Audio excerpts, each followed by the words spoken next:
Okay, that was, as you just saw, the Minister of State Meenakshi Lekhi ji. Now, you might remember just a few days ago, the government announced a special session. And this special session of Parliament, there have been many guesses about what it could possibly be about. One of those three guesses has been about a possible women's reservation bill. Now, why I'm bringing that up is because one of the themes that the Prime Minister spoke about in the interview yesterday was the need for more female empowerment across the country. He said that women are driving the country's economic growth.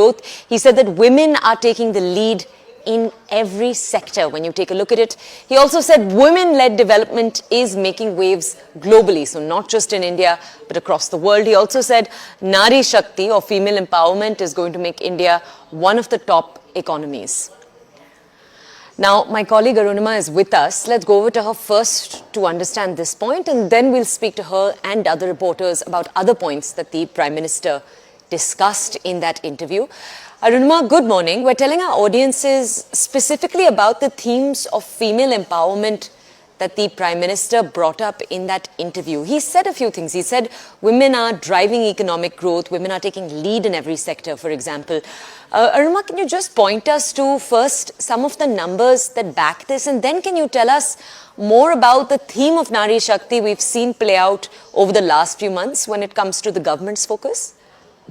Yes, the government has, not just in political empowerment, but even its policies. I think there is a realization that women are coming of their own. They could be a vote bank of their own as far as elections are concerned.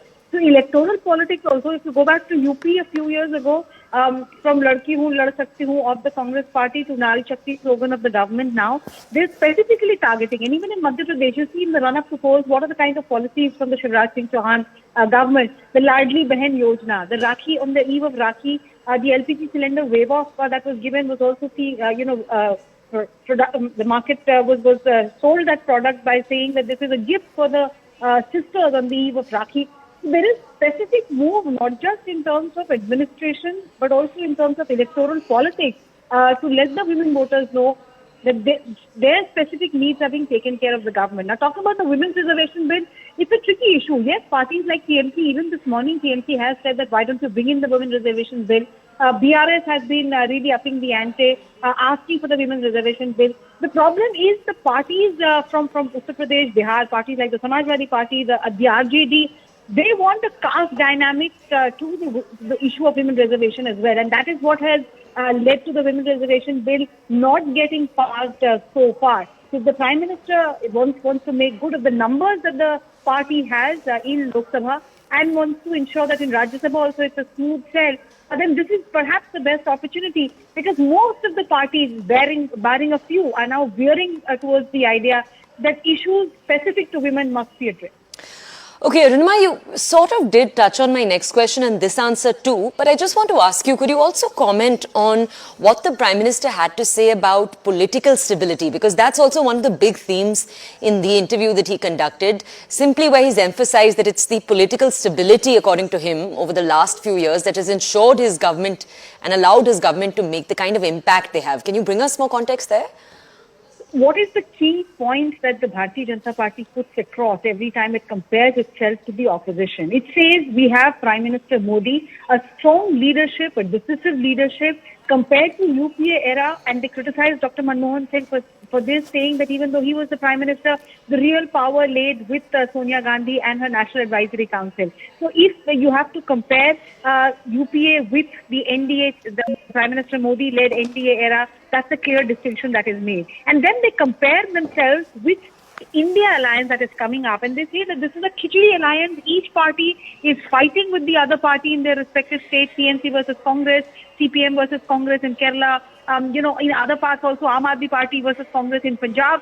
So these are parties which are fighting amongst themselves. So how will they come together on broader national issue? And that is the difference in terms of stability that Prime Minister Modi's government and the opposition's government would bring, and he's underlining it, that if you have a stable, decisive leader, it is easier to take tough calls, tough decisions, because you don't have to appease anybody else, you don't have to, speak to any other constituent of your government, and that is what he underlined even in that interview. All right, Arunima, I'd like to thank you for joining us. Let's go to my colleague Pallavi Ghosh, who's also with us right now, to bring us more context on these comments. Pallavi, if I could now ask you to take a more general approach for us. Our colleague Arunima gave us context on the comments the Prime Minister just made on women's development, for example. But if I could ask you to give us what the broad takeaways from this interview were, what were truly noteworthy? Well, that pitch, of course, is in the context of the G20 summit, and context of the G20 summit, there's a very strong messaging which the Prime Minister wants to send out, not just to the people in his country, but also the people abroad. That India is an example of economic growth, and sustainable growth, and also at the same time political stability. Now, this comment becomes very interesting because we are already talking about the India-France taking on the government. Yesterday, we saw Tutu Meme over India versus Bharat, with the India-France leaders claiming that it's a BJP which is unnerved, which is why they are changing the name to Bharat, and so on and so forth. I think the Prime Minister made that very strong political point when he said that he alone has been able to provide governance, and when he first took part, it's very different from what it is now. To the world, the messaging is that India is very much a stable country. When we are surrounded by unstable neighbors, we are seeing what's happening in Afghanistan, Sri Lanka, Pakistan. India has been very resilient. So we stood up. But more than that, a message also to a developed country that you cannot see India anymore as a pushover. Whether it's been the Moody's or the Pew survey, whether it has been the various ratings, the GDP figures, it's seen an upswing. In fact, the Prime Minister in his interviews asked this question specifically about inflation, which is a cause for concern. And there he says, yes, but we've also seen a 2% reduction in inflation. Steps are being taken by the government, for example, the recent slash in LPG cylinder prices, and many other steps have also been taken. What is happening now is it's not being ruled only by Delhi. Delhi is not Hindustan. I have a problem with that. So what he's also saying is that the benefits of the governance has gone down to all. Sabka Saath, Sabka Vikas, Sabka Prayas. That's one. And second is the fact that it's the smaller towns and villages who are aspirational in nature. Their aspiration is something India has been able to provide for. Okay. Pallavi, thank you for giving us that context. Let's take a deeper dive now into the story around economic growth. My colleague Aman Sharma with more details, more insight about what it is that the Prime Minister said. Take a look.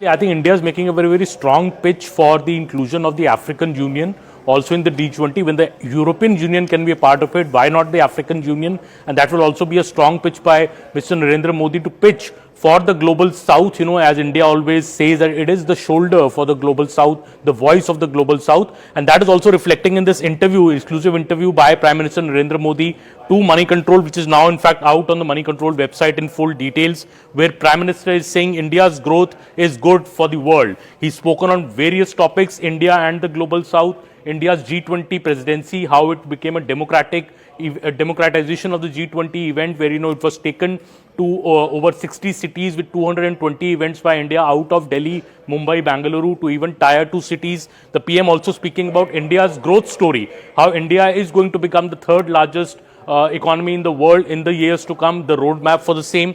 PM also speaking about the issue of reining in inflation and how his government has taken steps to rein in inflation, including mentioning the recent cut of rupees 200 in the LPG prices.